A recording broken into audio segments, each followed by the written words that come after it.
Okay, so welcome everybody. And for those that are just getting the recording, um, hopefully you enjoy this session. We're starting part 3. And this is where we really start to tie everything all together. Then the first part, we're kind of delving into who we are and what we are and why we are and developing that little bit of awareness. And then, we're adding the horse component to that and digging into that level of awareness. And the next component, we just keep building on all of that. And now this one, we're going to continue building. And so when we're done part 3, the level of awareness that you're bringing to the table should really have changed a lot of things for you and for your horse. And there's a really big connection between our alignment, your horse's alignment, and their willingness. And yeah, and that's what we're going to learn about through this session. And we're going to learn how to fix ourselves so we can fix the imbalances in our horses by fixing ourselves. And yeah.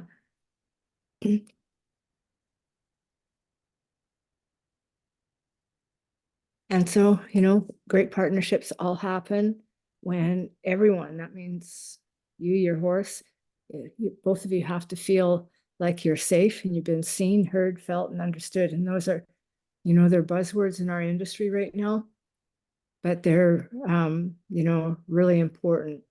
And if you don't feel seen or heard, you certainly can't feel felt and understood.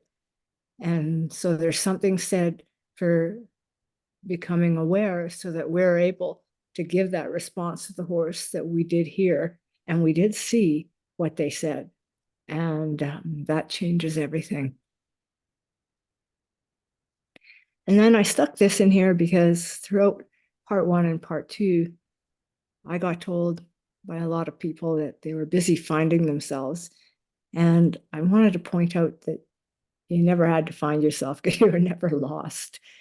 And this whole process is just about dusting off the parts of you that life has kicked the snot out of and are no longer in existence. And so that's what this process is all about. And so, finding yourself is not really how it works. You aren't a $10 bill in last winter's coat pocket.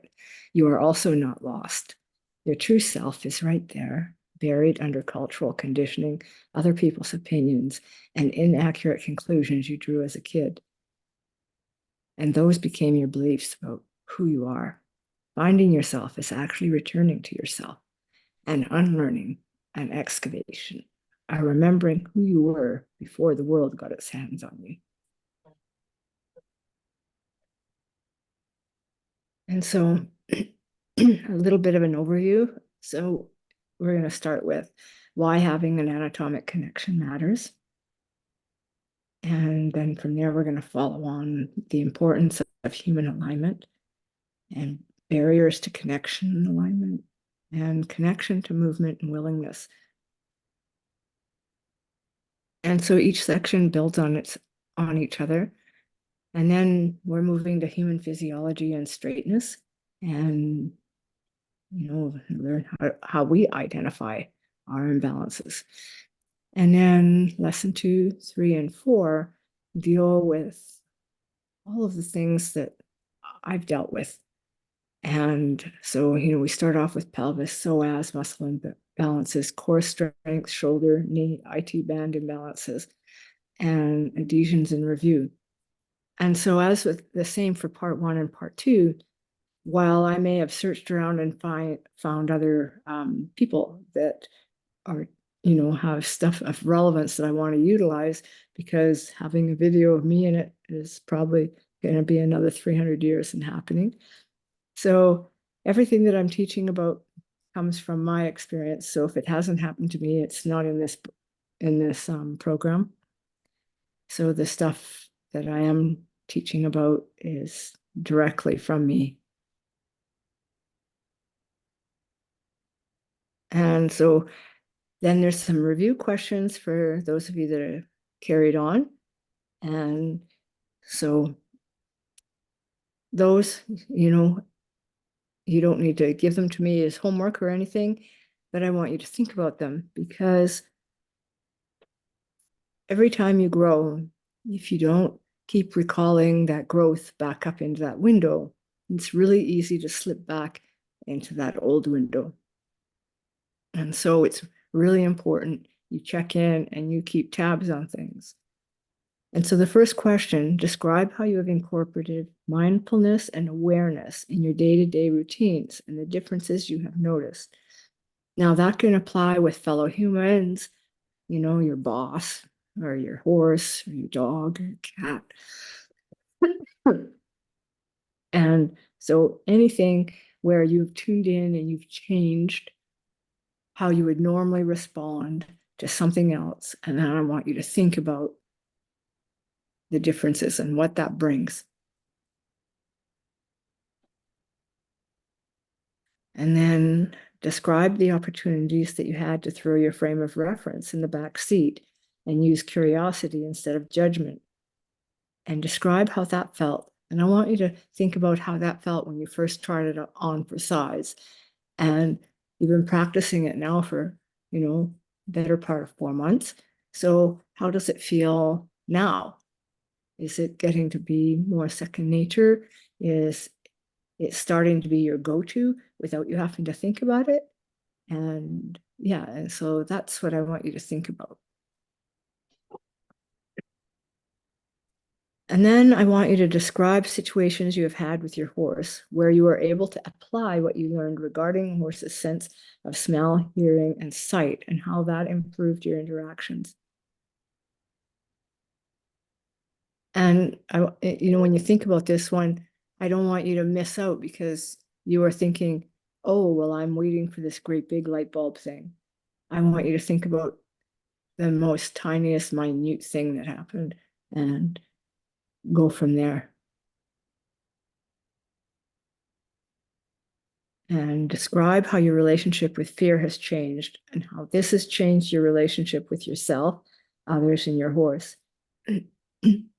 And so this is kind of a broad question, but I want you to focus in on, how it's changed how you do things with your horse when your horse is having a fear moment. I want you to think about how you do things now, and how you treat not only yourself, but someone else that's having a fear moment. I want you to think about all of those different things and think about the changes and what you've done and how that's made you feel at the end, and then the difference that it's made with your horse. Describe the strategies you have used to deal with your fear and how they have helped. And I want you to think about the strategies that you tried that did not work. And I want you to think about why they didn't work and how you adapted them in that process. And that's a very important place to spend a fair bit of time, because everything that doesn't work and we can find a way to make it work really enhances our ability to problem solve and look outside of the box. And the whole process helps us to get to know ourselves better. And yeah, and we get confident. And the last question, describe the most notable changes in your body language and how that has affected your relationship with your horse. And so from the subtlest thing, from maybe your chin just a little bit more tucked, I want you to think about everything. I want you to really hone that awareness. And if you don't have that level of awareness quite yet, then you're going to have it by the end of this session. So then you're going to go back and you're going to readdress this question, because body language is really, really, really important. Oh, I guess there's one more. Describe the situations where it did not go as planned, and you looked within to figure out what went wrong.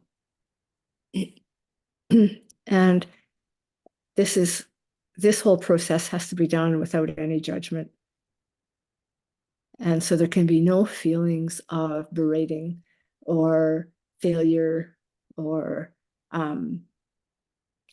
anything that has any kind of negative context to it.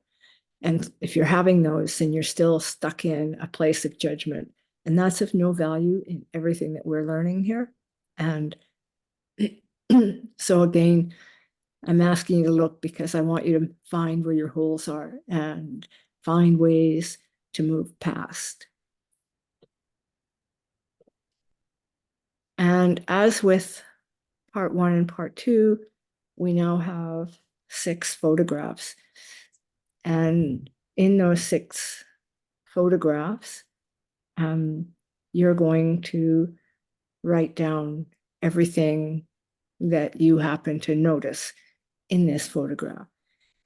And so what I'm going to do on this session that I didn't do in the other 2 sessions is now is when you would stop your stop the recording and you'd answer the question, and then you're going to turn it back on, and I'm going to point out all of the things that I've noticed that you should be picking up on as well. And maybe you can even find more things than what I did.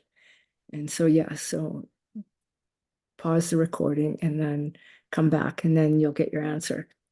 Okay, and so on this photograph, okay, so my little pointer that's moving around here, I am going to do a couple of things. I'm going to blow this guy up. Oops. All righty. Okay. And so now I'll use my hand. So you should be noticing the wrinkles in here. And you should be noticing the extended nostrils. And you should be noticing this tight upper lip. And you can't see the back of the chin very good, but you can see that it's almost a sharp little point. So these are very strong fear indicators. And if we come up here to the eyes, we see the eyes are wide open. We can also see that almost the 90-degree, where it goes up like this and then comes right down like that. And we can see all of the lines in here. So those are all pulling because it's lifting the eyelid way up so that the horse can see as much as it can see. And you can see the tension lines all coming down in here. You can tell that the mouth is really shut tight because of these muscles in here, and you can see the tightness again over in here. And up here, you can actually see the wrinkles in the forehead up in here. And so whatever is going on had this horse's full attention, and it was very unsure of what was going on.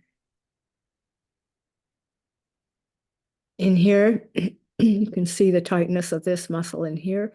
So you know there's a lot of weight right now on this leg. And judging by the way it's turned and this leg here, there's the horse is wanting to spin away from whatever. And that was going to be its course of action to leave this. And so it's definitely not going the other way because of the tightness here and the fact that this is coming in and under, and it's going to go under, giving a very strong pivot point. And you know that it's going under because you can see how this is all rolled. And so that leg is reaching in and under, and that's how it will be leaving dodge.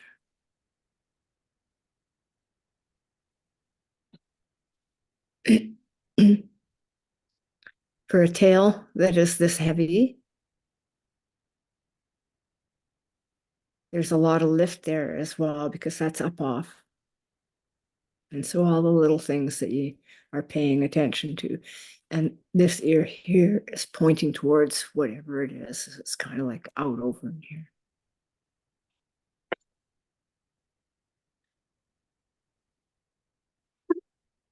Okay, so same thing. Now you're going to write down everything that you see, and then you're going to turn it back on. Okay. Okay, so I'm not going to keep saying that with every picture. By now you know the drill. So, okay, all righty. So with this one, we are going to look at a few things here. And so the other picture, I want to start here. So again, you can see the muscle tension in this leg. And no matter how muscled your horse is, this is not something that shows up unless they put all the weight on that one leg and the weight shifts over to that leg, which it has, because this leg's already moving and coming this way, and this leg is coming in under. And so these are the things that we want to be aware of, because they help us to know what the horse is going to do. And now this hind leg isn't under and isn't lifted as high as that other horse. And so I wanted you to notice how much straighter it is. And this hasn't dropped yet. But at some point, when this gets in there far enough, then this is going to start to drop. And again, the tail is lifted up. The head is lifted up. And you can start to see the tension in here. You can see the tension all up and through there. And then I'm going to blow this guy up.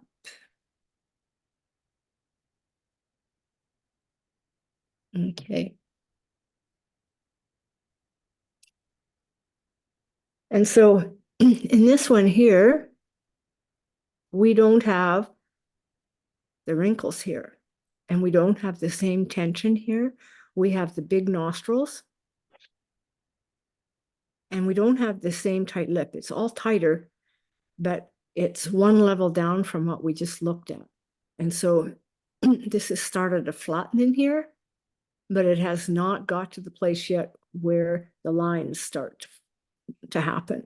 And so this picture's here because I want you to be able to start looking at the various degrees of different things that are happening. So given any concern that this horse has, and that concern is going to remain, then the nostrils are going to pull tighter together and those wrinkles are going to come here. But right now you can just see this depressed area. And once those wrinkles come, then this little dip in here gets much deeper, and then we can't help but have this bottom lip tighten. But we can see the tension in here. We can see the tension here. We can see the tension down here.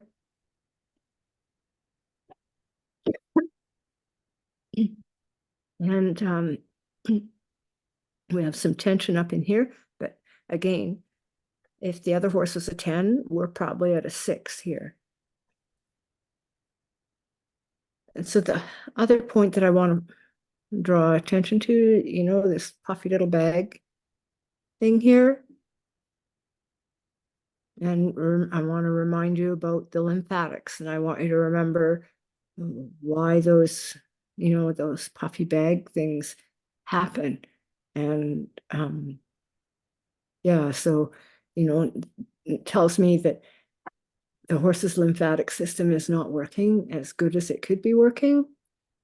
And so either it has an allergy and the lymphatic system can't keep up, or it has a huge whack of fear episodes that they may not be great enough for it to have a huge reaction, but they're ongoing and continual, and that makes the lymphatic sluggish. And so, yeah, I just want you to draw attention there as well. And on this one shows the ridge here really well on this side and the ridge there, and that all comes with tension.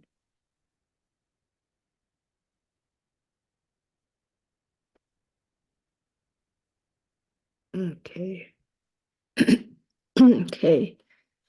And so then here we are with this horse.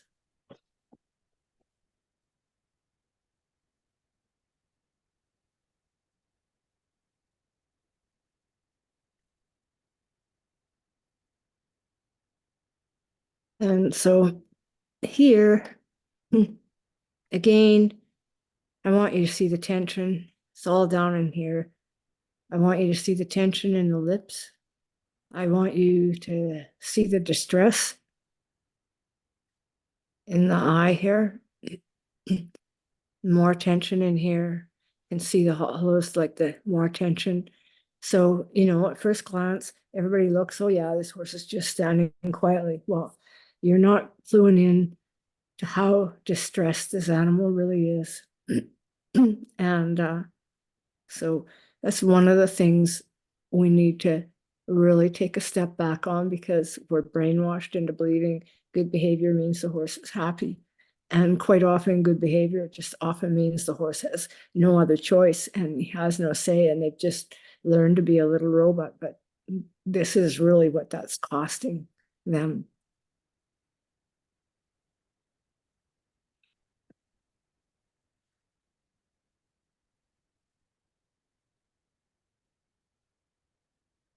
And now we're going to look at how it's standing. And so you see that the front legs are a little bit ahead of directly below its body, and its hind legs are a little bit outside of directly beneath the bum. Well, that happens a lot when a horse is really fatigued. And so that's your other clue that you can add with this to figure out what's going on.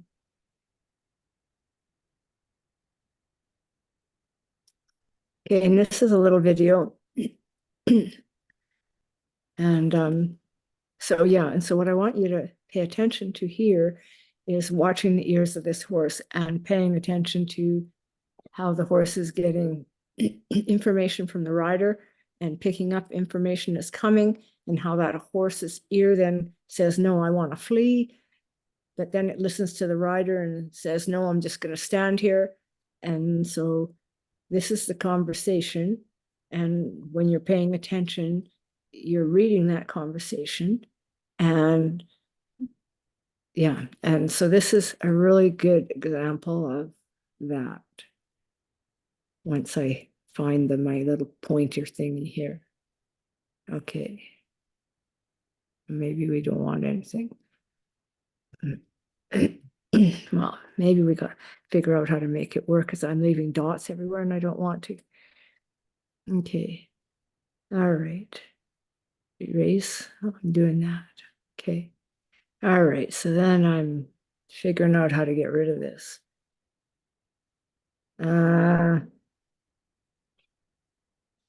Yeah, I don't know how to get rid of it.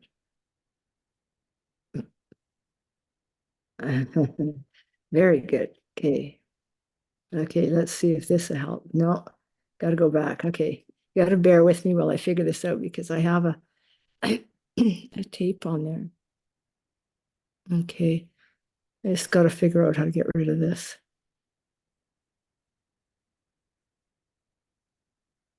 Okay. Okay.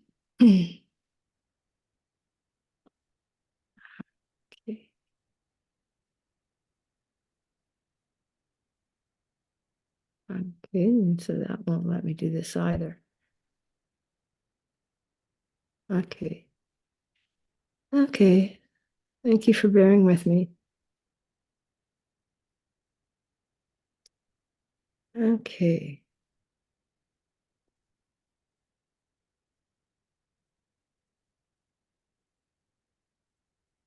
Okay. Okay, well, that's not what I wanted, but all right.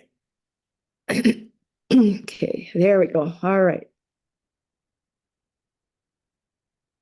And so we're watching the ears to the rider. Now this ear is looking for a way out. And every time its ears are going back, it's like trying to get reassurance, reaffirming from the rider. And I'm going to watch it again because I really want you to pay attention to how that ear told you at a certain point, I'm no longer listening to you with that ear, but that ear is looking for an out, an avenue. And as soon as the horse picked that with that ear, you'll notice that it turned its head. It was ready to leave.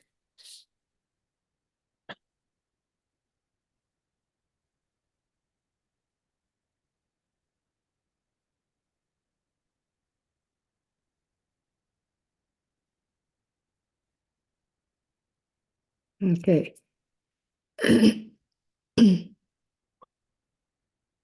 Alrighty, and so this picture is here.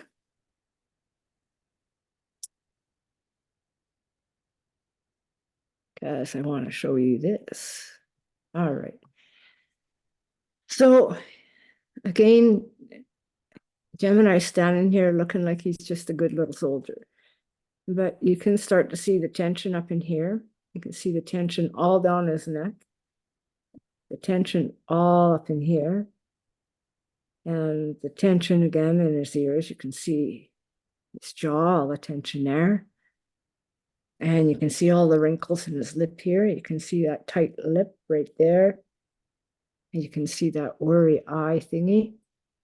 And so again, this is here because we get carried away and we think, oh yeah, the horse is being really good. And we're not realizing how hard that horse is actually working for us. And then we don't have the appreciation for the effort that that horse has put in. Instead, we're looking at all the things that he does wrong. And for a horse to be holding that kind of tension and still be a good boy means he's working really, really, really hard. And I need to appreciate that. And I need to meet him where he's at because he's doing his best. And, you know, that means when I ask him to do something and he starts flicking his head and he's telling me he can't manage more. And so, you know, I can try beating him. But at the end of the day, for a horse that's carrying this much tension, would just mean you're going to wreck the horse because one or two things is going to happen. They're going to shut down and become nothing, or their sole goal is not to have you in their life. And neither one of those are a win.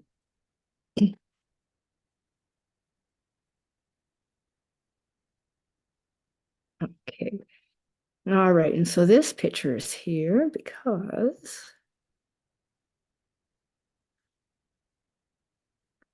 I wanted to point out how I'm turned and looking. So my horse feels that and it turns and looks. But now this horse doesn't carry any tension. There's really no tension in his face, ears, or anything. Now this horse has a little bit of puffy stuff here. So she does have allergies. And so the middle of summer is hard for her when she's busy grazing and the grass is tall and she's getting, you know, some of the ripe seed heads and stuff are falling. But I wanted you to pay attention to the fact that there's no tension. You don't have any of this stuff coming up and down. You don't have the big bulge up in here happening. And you don't have any wrinkles down in here. No wrinkles here. Nothing happening in the jaw. But yet I'm turned, so she's turning.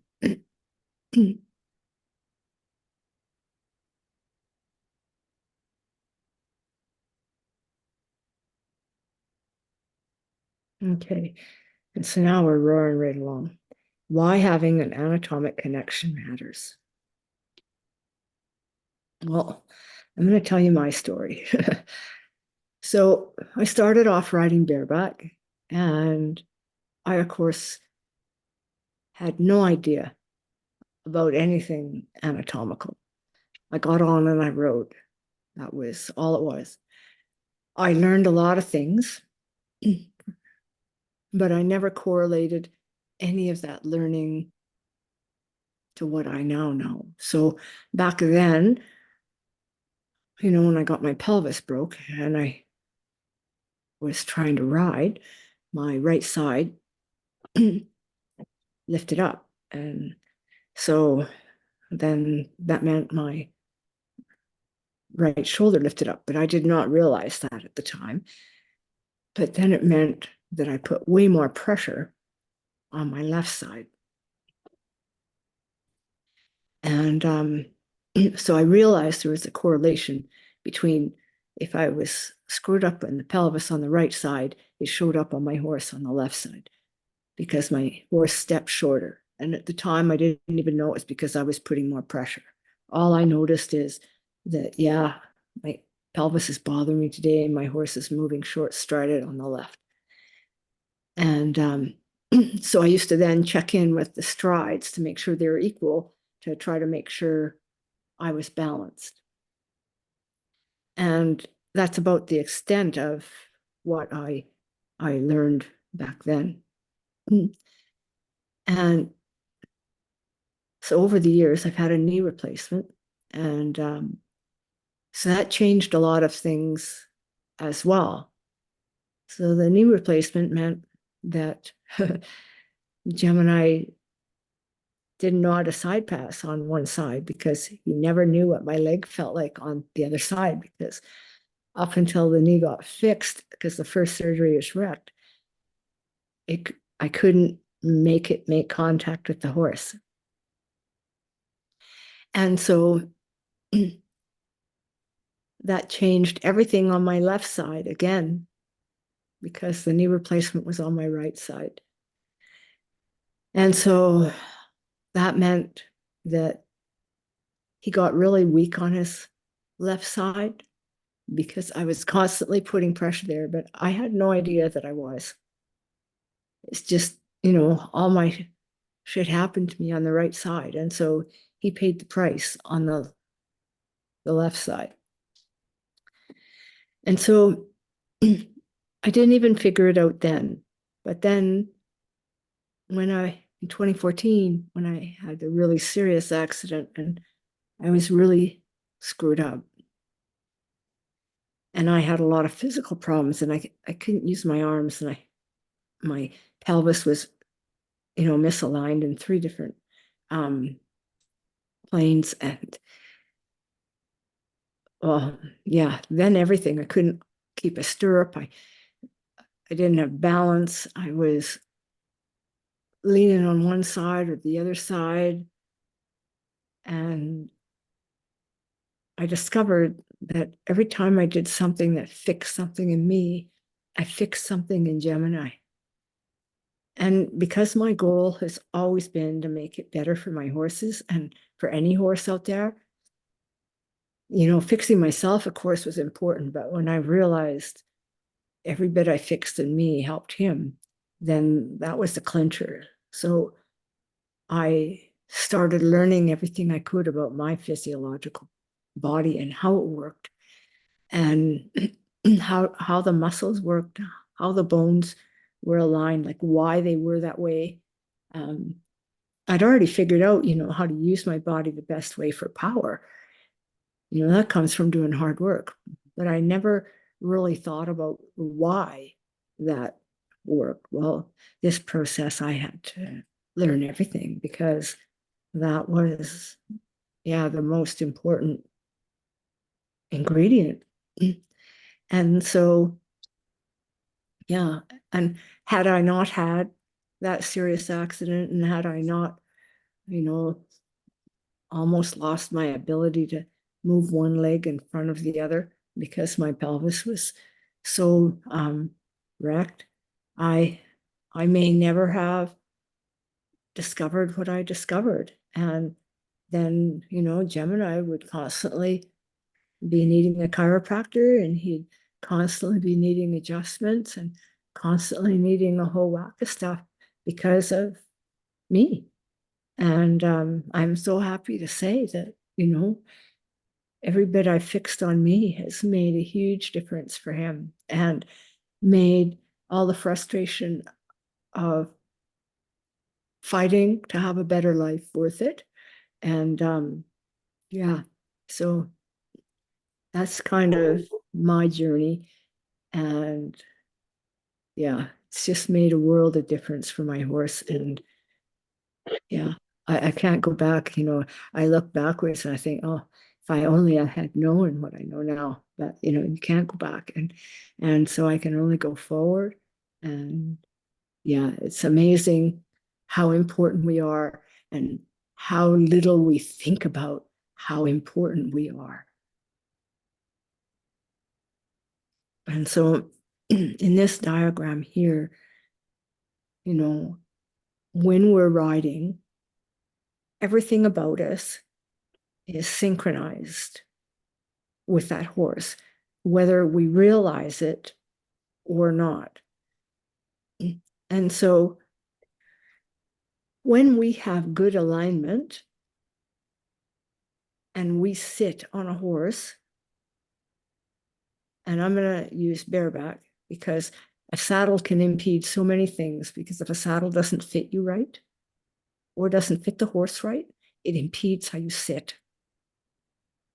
And so when you sit bareback on the horse and you are relaxed and that horse is not too wide for you, then your legs hang naturally, and they hang in such a way that your pelvis is perfectly aligned with the sitting bones.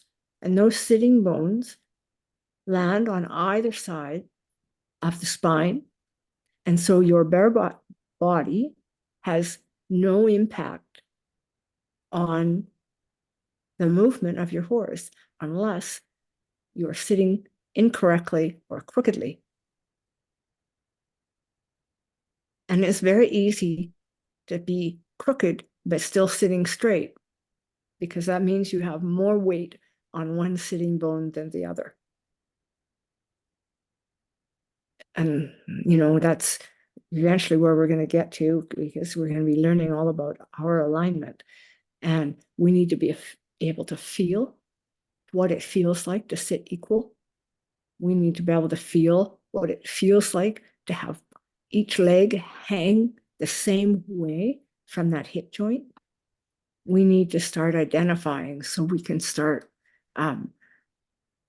recognizing, oh, hold it here. I must be getting tired, because when I get tired, my right leg pulls up at the hip.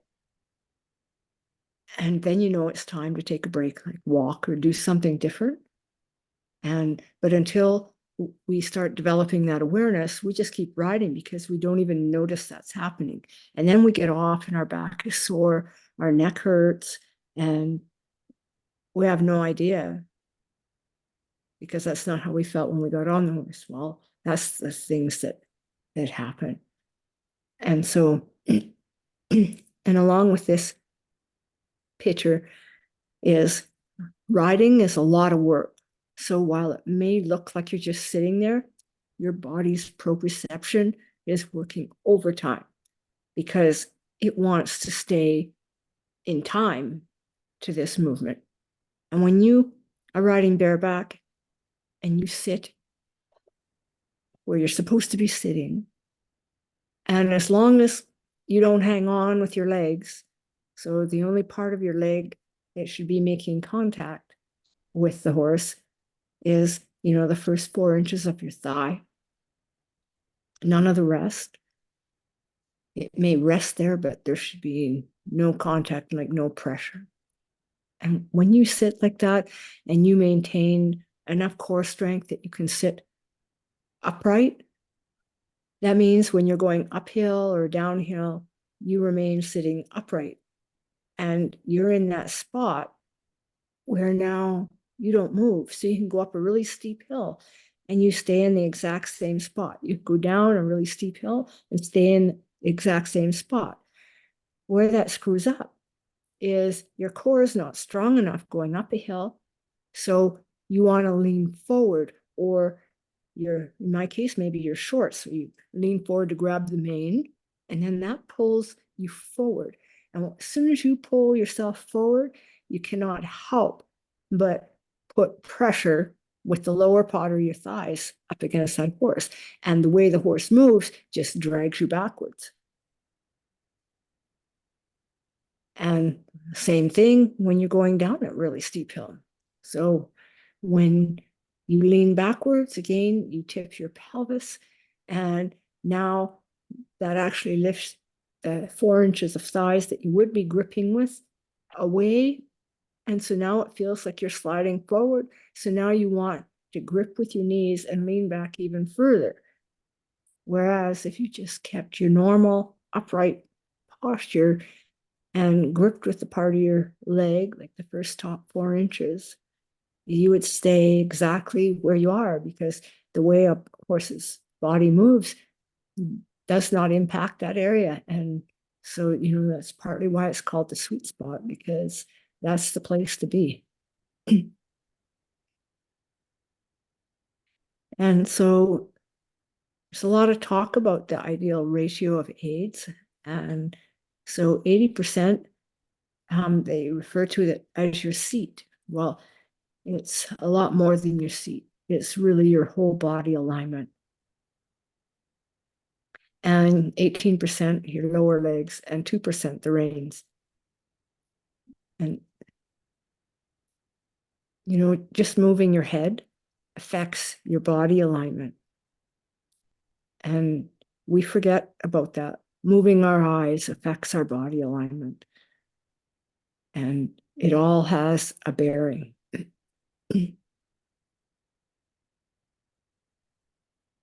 Okay. And so in this diagram, it shows you, all the different muscle groups that are involved, that, are moving when you're on there. And I got a better one here. So this one shows, so there's 2 pictures here. So the darker colored guy there, not the skeleton, but the darker colored guy, he's got, an upright riding position. And they call that classical. If you ride bareback, it's your only option, because any other way of riding bareback, and you're probably going to fall off. And so when you have the upright position, what this diagram is showing is that you're not putting any pressure on this muscle here. Now, this muscle here, we're going to learn about it, but it's what lifts this hind leg forward. And so the upright guy, his horse gets a way longer stride, way out here, way out there. The skeleton guy, who's sitting more on his bum, and you see a lot of people riding with saddles, and they're sitting on their bum. Well, their horse just takes a shorter stride, because this muscle group's impacted. And where you really get to see this impaction here is when you watch people go up hills with their horse. And so if there's any impaction to that muscle, this muscle group here at all, going up a hill, your horse is going to want to bunny hop up that hill, because he can't get his legs in underneath him and out underneath him. So he takes the midway point. And you see this an awful lot, especially with heavier people, and they're sitting on their ass and all the weight's at the back of that saddle, because now the horse is going up a hill and they're off balance. They have no core muscle to hold themselves in place. And then, of course, these horses, after this happens a couple times, start anticipating when they see a hill and start flinging their head and prancing. And then, of course, it makes the owners pull back more on the reins, because they have no idea that all they need to do is lift their ass up out of the saddle. And so, yeah. And then this picture here is there because when you use your legs to hang on with, then as soon as your horse moves, this leg is going to go back. And because this leg, let me get this pointer thing here. Let me figure this out here. All right. Okay. And because this leg goes back, that is going to twist the upper body this way, which then means this hand is going to come back. And so the person trying to do a corner this way, when their legs are moving this way, ends up with a horse that turns at the neck, the top of the shoulder here, rather than bending its whole body. So when you ride and you're only gripping with the top part of your thigh, like I said, the top 4 inches, when the horse's barrel comes out like this, it actually rotates your leg. And so that's why you see way more calf sticking out here than you do there. And you see a full extension of the rib cage, whereas here, there is no extension of that rib cage because they are not turning. This is just a head turn. This is not a full turn.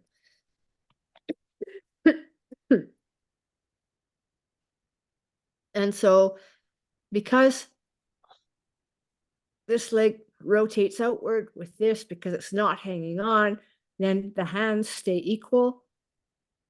And the turn is coming because of the body alignment instead of the reins.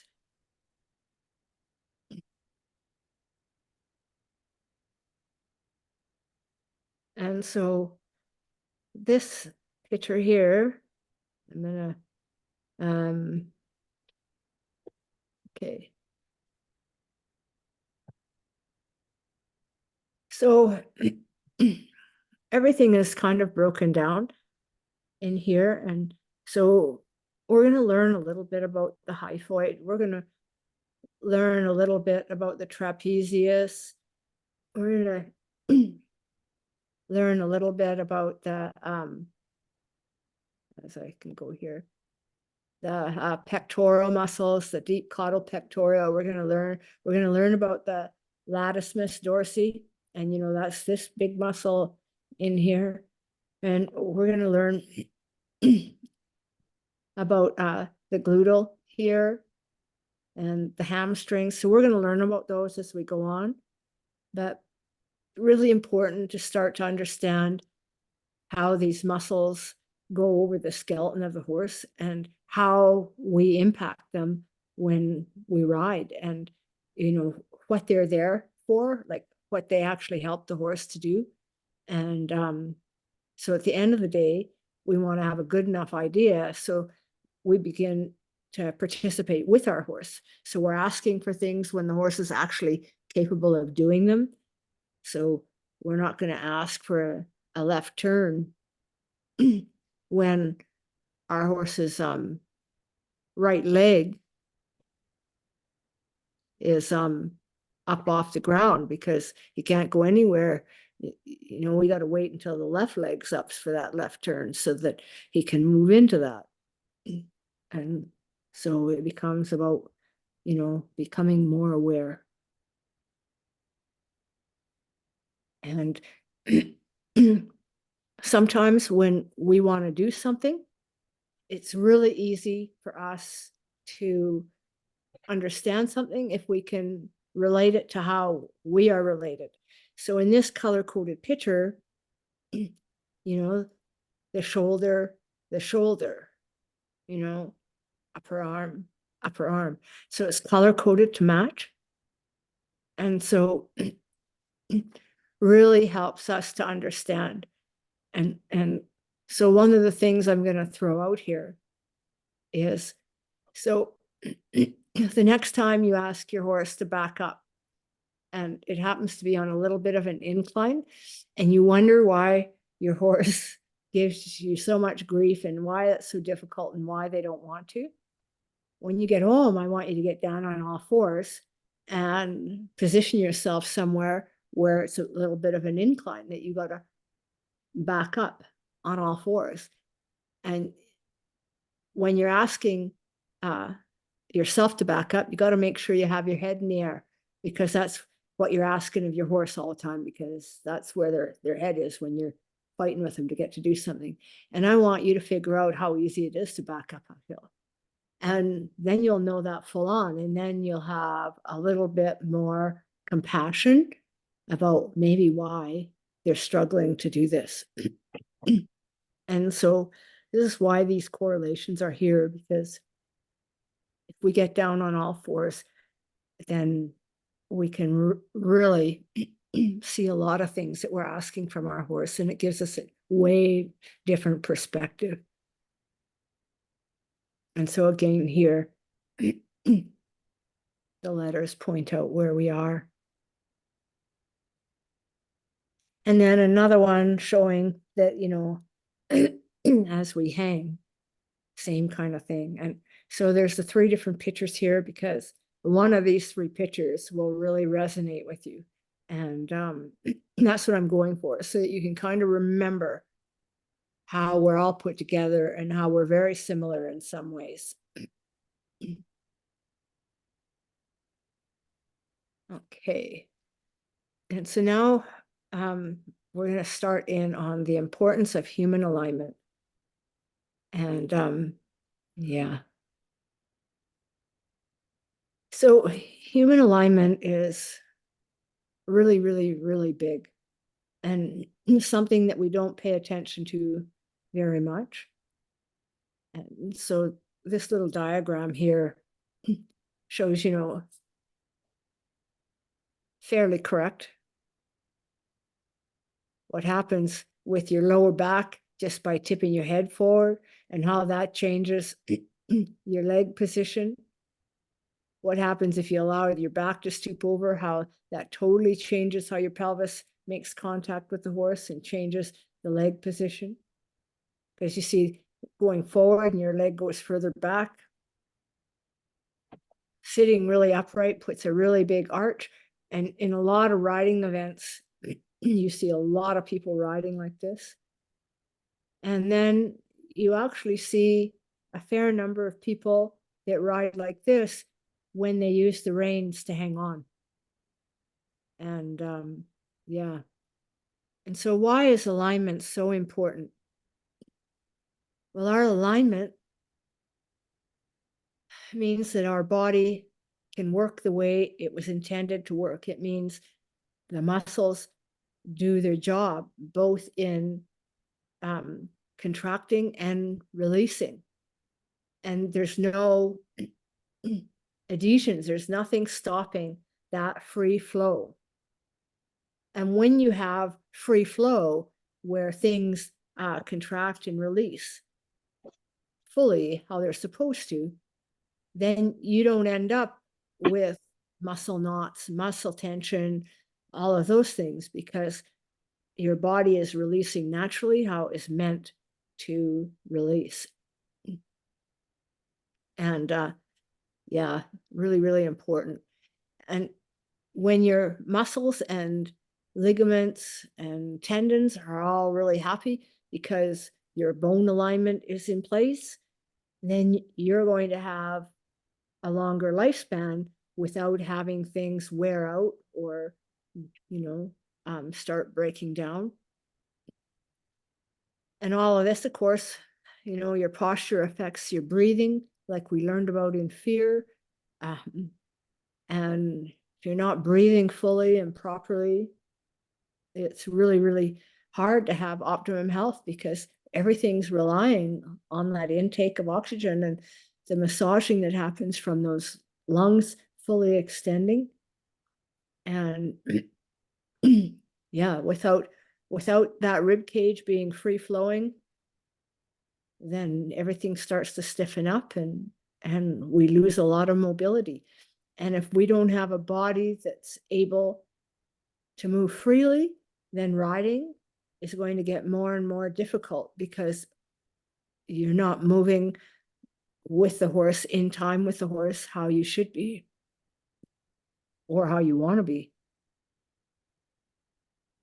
And so the things that happen in our body are, our pelvis gets misaligned, and your pelvis has 3 ways of functioning.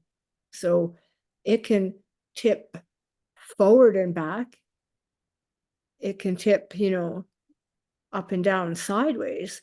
And then it can also rotate front and back. So not only can it tip front and back, but now it can rotate front and back and then up and down as well. And so in this picture, this pelvis is up a little bit.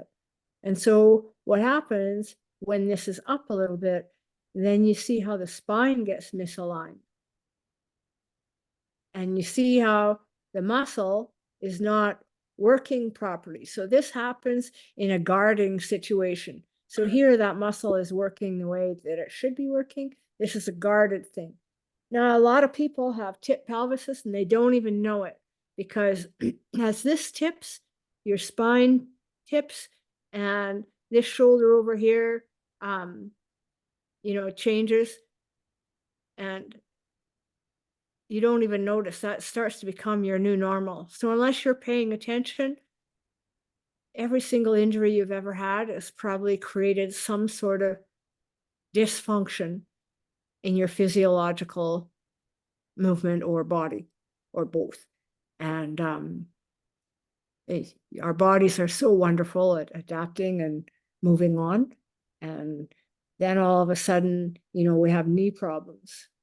And there's, it didn't happen just by accident. There's all these things that were going on for a long period of time, probably, and we didn't even notice.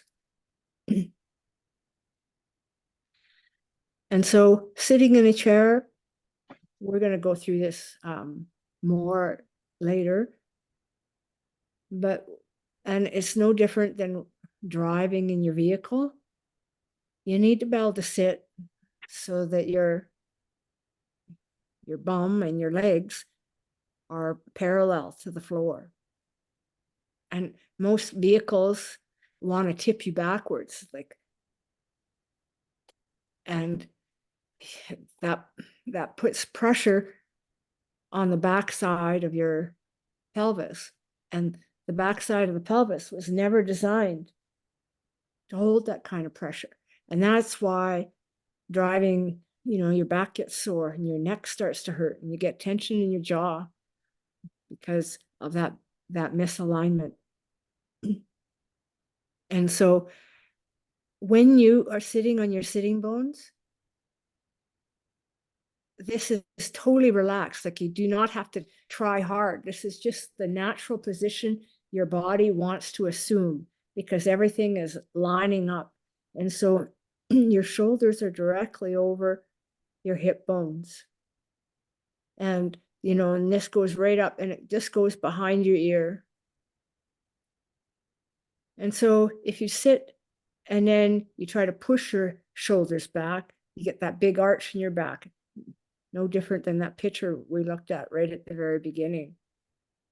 And in this one, rounding the shoulders, so you're leaning forward.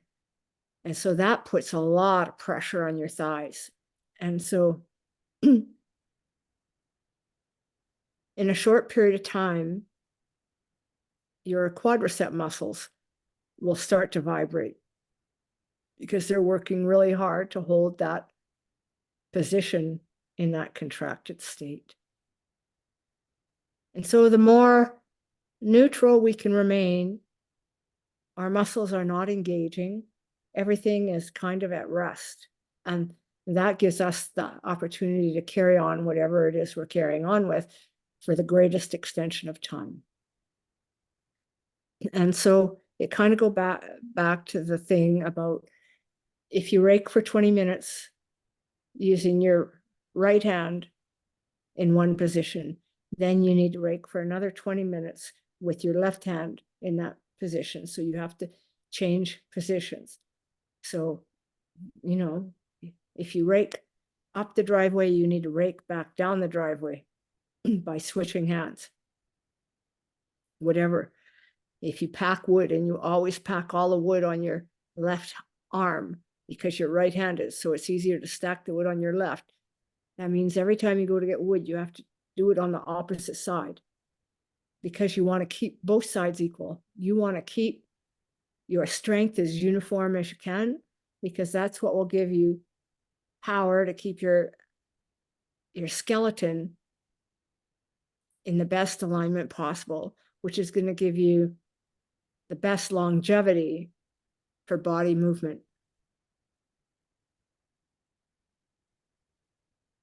Okay. And we're going to call it quits right there. I'll pick up from here next time. So, okay, so I'm going to cut the recording and then I'll talk to you in a minute here. Okay.